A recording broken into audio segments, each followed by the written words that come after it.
നമ്മളുടെ കേരള സംസ്ഥാനത്ത് വന്നുകൂടിക്കൊണ്ടിരിക്കുന്ന പ്രതിസന്ധികളും നമ്മളുടെ സമൂഹത്തെ തളർത്തുന്നുണ്ട്. മദ്യഷാപ്പുകളുടെ എണ്ണം കൂടുന്നു, നിയമങ്ങൾ ലഘൂകരിക്കപ്പെടുന്നു, പണസമ്പാദന മാർഗമായിട്ട് അതിനെ സർക്കാർ കണക്കാക്കുന്നു. സർക്കാർ ജനങ്ങളെ ബലഹീനമാക്കുകയാണ്, അവരുടെ ശക്തി നശിപ്പിച്ചു കളയുകയാണ്. കുറ്റവാളികളെ വളർത്തുന്ന നിയമങ്ങളാണ് പലപ്പോഴും നമ്മുടെ സംസ്ഥാനത്ത് ഉണ്ടാകുന്നത്. കുട്ടികൾ ക്രിമിനൽ കേസുകളിൽപ്പെട്ടു പോവുകയാണ്, സ്കൂളുകളിലും കോളേജുകളിലുമെല്ലാം. ആധുനിക കാലത്തെ ട്രെൻഡുകൾ അനുകരിക്കുന്നതിനിടയിൽ നമ്മിൽ നിന്ന് നഷ്ടമാകുന്നത് സ്വത്വബോധമാണ്. നമ്മൾ ഉദാശകളെക്കുറിച്ചും മേലധികാരികളെക്കുറിച്ചും മനസ്സിൽ തോന്നുന്നതെല്ലാം പറയുമ്പോൾ നമ്മളുടെ സ്വത്വം നഷ്ടപ്പെടുകയാണ്. സ്വത്വത്തിൽ ഉറച്ചു നിൽക്കണമെങ്കിൽ ചരിത്രവും മൂല്യബോധവും നമ്മൾ മുറുകെ പിടിക്കണം. മദ്യ നയത്തിനെതിരെ നമ്മൾ സംഘടിക്കേണ്ടതായിട്ടുണ്ട്. നമ്മുടെ സമുദായം അതിൻ്റെ മൂല്യബോധത്തിൽ വളരാനായിട്ട്.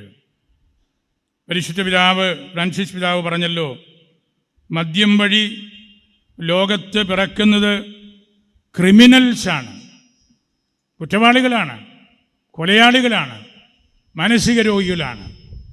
ക്രിമിനൽസിനെ വളർത്തുന്ന സാമ്പ്രദായിക രീതികൾ നമ്മൾ തൂത്തുമാറ്റേണ്ടതായിട്ടുണ്ട്.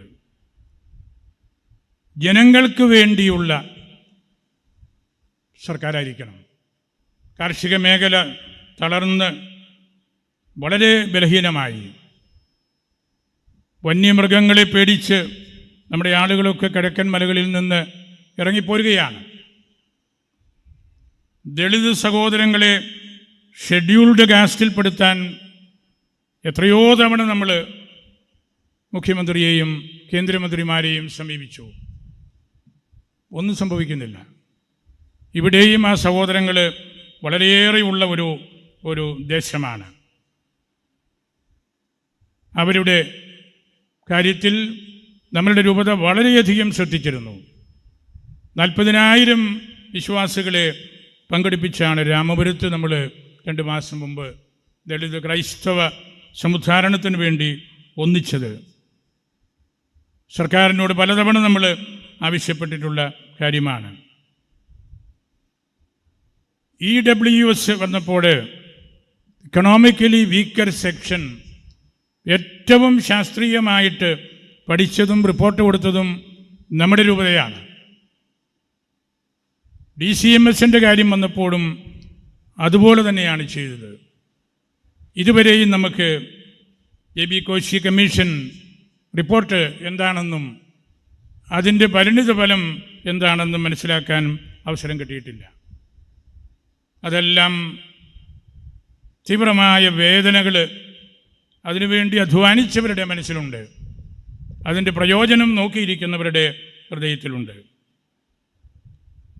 അതിനെല്ലാം നല്ല തിരുത്തൽ ആയിരിക്കാം ഈ 3 നോമ്പ് ആചരണം.